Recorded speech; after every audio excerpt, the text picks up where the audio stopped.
बिस्मिल्लाहिर्रहमानिर्रहीम। हम पढ़ रहे हैं biology chapter number 3 class 9th।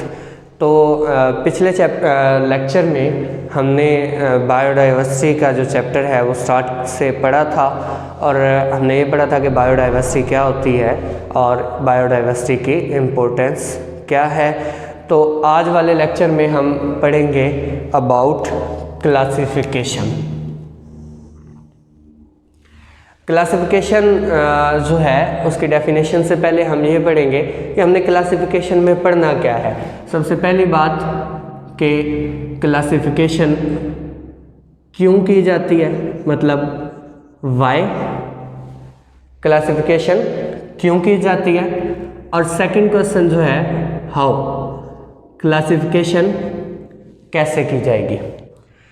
अब जैसा कि हमने पिछले लेक्चर में पढ़ा था बायोडाइवर्सिटी को, तो हमने ये कहा था कि बायोडाइवर्सिटी जो होती है वो वैरायटी ऑफ ऑर्गेनिज्म होती है, यानी कि ऑर्गेनिज्म की या लिविंग ऑर्गेनिज्म की या लाइफ की जो डिफरेंट टाइप्स हैं उनको हम बायोडाइवर्सिटी का नाम दिया। तो अब देखें डिफरेंट टाइप्स हैं, डिफरेंट टाइप्स में ढेर सारी टाइप्स आ जाती हैं। अब अगर बात करें टाइप्स की या डाइवर्सिटी की, तो ऑर्गेनिज्म की जो टाइप्स हैं इनमें मैं सिर्फ दो का जिक्र करूंगा, एनिमल्स और प्लांट्स। अब तकरीबन जो है 1.5 मिलियन टाइप्स जो हैं वो एनिमल्स की इस प्लेनेट पे मौजूद हैं।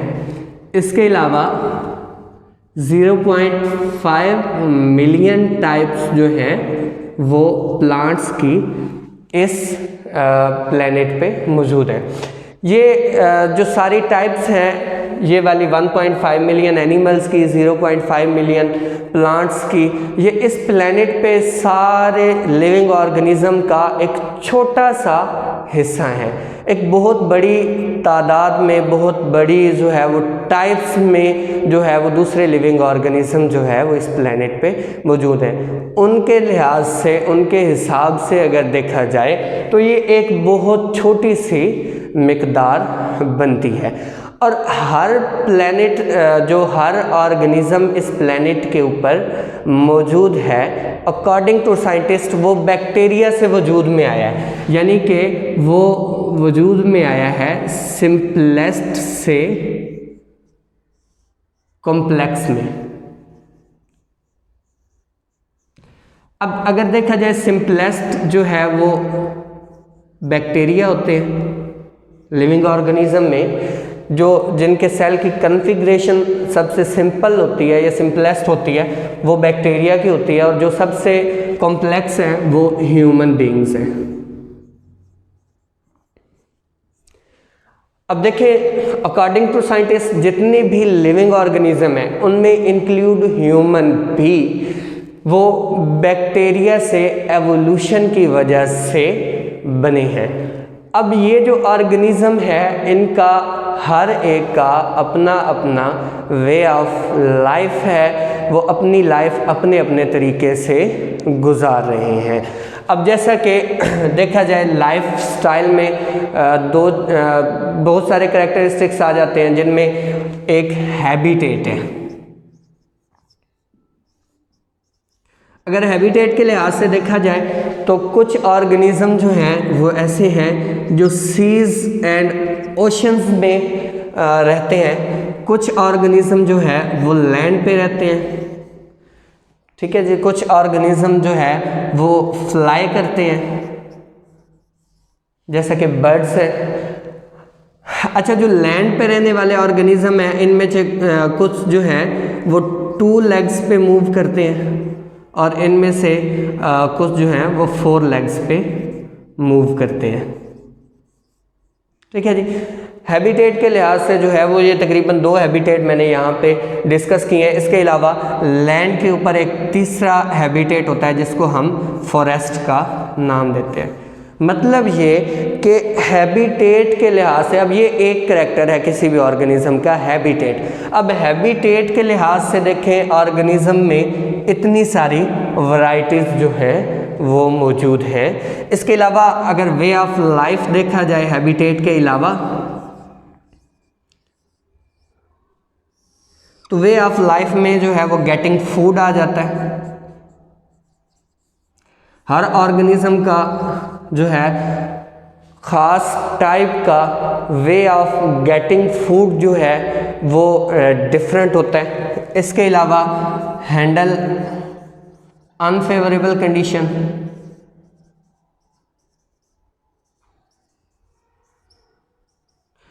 अनफेवरेबल कंडीशंस को हैंडल करना जो है वो हर ऑर्गेनिज्म अपने अपने तरीके से अनफेवरेबल कंडीशंस को हैंडल करता है। अब बात यह है कि अनफेवरेबल कंडीशंस क्या होती हैं।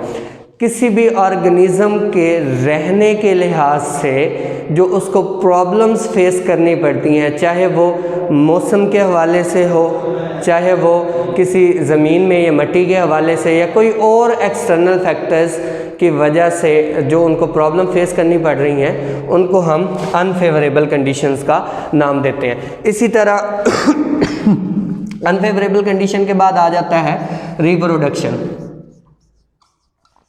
हर ऑर्गेनिज्म का जो रिप्रोडक्शन का मेथड है वो सेम टाइप में सेम होता है। जब टाइप डिफरेंट होगी तो रिप्रोडक्शन का जो मेथड है वो डिफरेंट हो जाएगा। अब ये सारे ढेर सारे करैक्टरिस्टिक्स हैं, ये हर ऑर्गेनिज्म के जो है ये वाले करैक्टरिस्टिक्स जो हैं वो डिफरेंट होते हैं। अब इन करैक्टरिस्टिक्स, इन ढेर सारे करैक्टरिस्टिक्स को अगर देखा जाए तो ऑर्गेनिज्म जो हैं वो उनको एक जगह पे स्टडी करना बहुत ज़्यादा मुश्किल हो जाता है। इसलिए साइंटिस्ट ने क्या किया, ऑर्गेनिज्म की क्लासिफिकेशन की। क्योंकि ये क्लासिफिकेशन लिविंग ऑर्गेनिज्म की हो रही है, इसलिए इस क्लासिफिकेशन को नाम देंगे biological classification.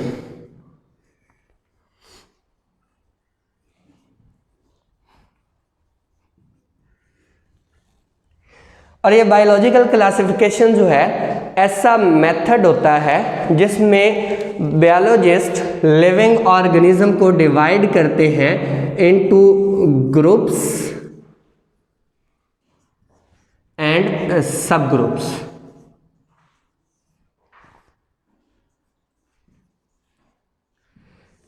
Biological classification is a method in which biologists divide organisms into groups and subgroups। अब बात ये आती है, पहला क्वेश्चन तो हमने ये देख लिया कि क्लासिफिकेशन क्या होती है।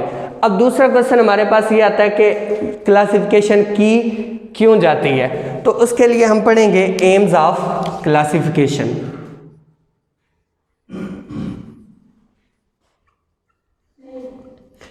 क्लासिफिकेशन के एम्स को स्टडी करने से पहले दो चीज़ें जो है वो हमें क्लियर होनी चाहिए।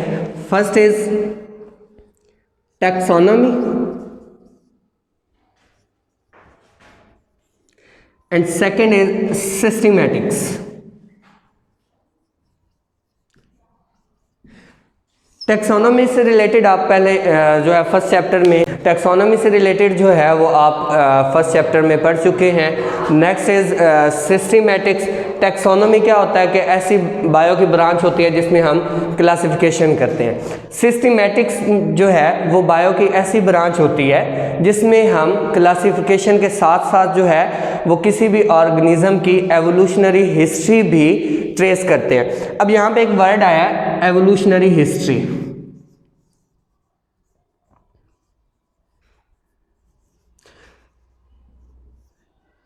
इसको बताने से पहले एक बात आपको क्लियर करता जाऊं कि एवोल्यूशन क्या होता है। ऑर्गेनिज्म का एक फॉर्म से दूसरी फॉर्म में चेंज हो जाना, इसको एवोल्यूशन कहते हैं। फॉर एग्जांपल जैसा कि साइंटिस्ट ये कहते हैं कि जो ज़राफ़ा प्रेजेंट फॉर्म में मौजूद है, पहले ज़राफ़ा इस तरह से नहीं होता था, उसकी गर्दन जो है वो छोटी होती थी। जैसे जैसे उन्होंने गर्दन का इस्तेमाल ज़्यादा किया जो है उनकी गर्दन जो है वो साइज़ में बढ़ती गई और उनमें एवोल्यूशन आ गई, यानी कि उसमें चेंज आ गया।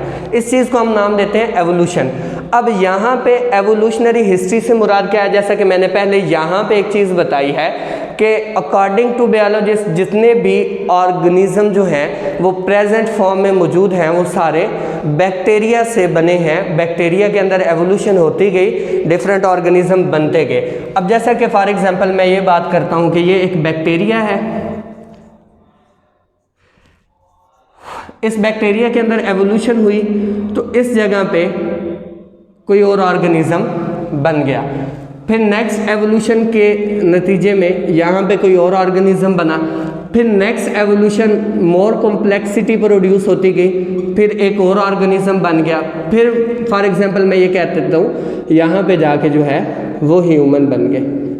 अब ये जो सारी चीज़ है, इस सारी चीज़ की स्टडी को हम एवोल्यूशनरी हिस्ट्री का नाम देते हैं, या हम इसी को सिस्टमैटिक्स का नाम देते हैं कि किस तरह बैक्टीरिया जो है वो एक फॉर्म से दूसरी फॉर्म में चेंज हुए, उनके सेल के अंदर क्या क्या चेंज आया, और फिर नेक्स्ट ऑर्गेनिज्म कौन से बने, फिर उस नेक्स्ट से जो नेक्स्ट ऑर्गेनिज्म बना वो कौन सा ऑर्गेनिज्म था, फिर उससे नेक्स्ट ह्यूमन बीइंग जो है वो किस तरह बनते गए। इस सारी हिस्ट्री को जो है एवोल्यूशनरी हिस्ट्री का नाम देते हैं, और इसी एवोल्यूशनरी हिस्ट्री की स्टडी को हम सिस्टमैटिक का नाम देते हैं।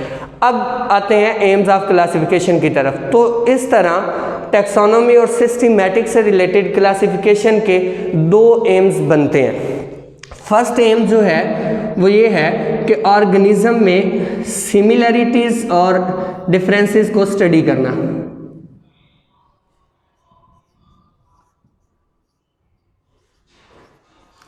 ये जो है क्लासिफिकेशन का पहला एम है, to study similarities and differences among organism.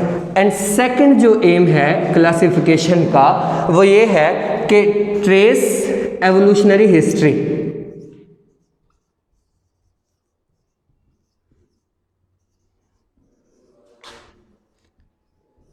Evolutionary history जो है उसकी स्टडी करना।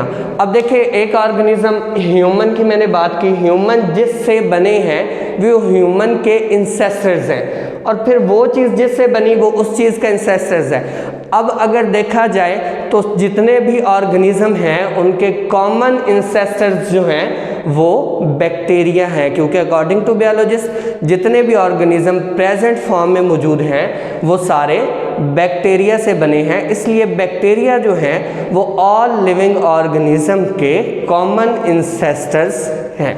ये अब आ गया एम्स ऑफ क्लासिफिकेशन। हमारा ये वाला क्वेश्चन भी सॉल्व हो गया। 3 क्वेश्चन मेन यहाँ पे होने चाहिए थे, व्हाट, व्हाई एंड हाउ।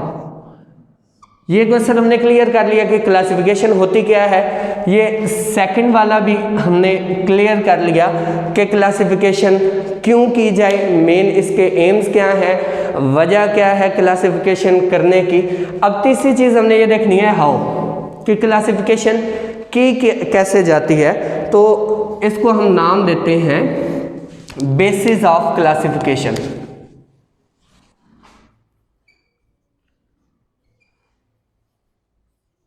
यानी कि क्लासिफिकेशन की बुनियाद,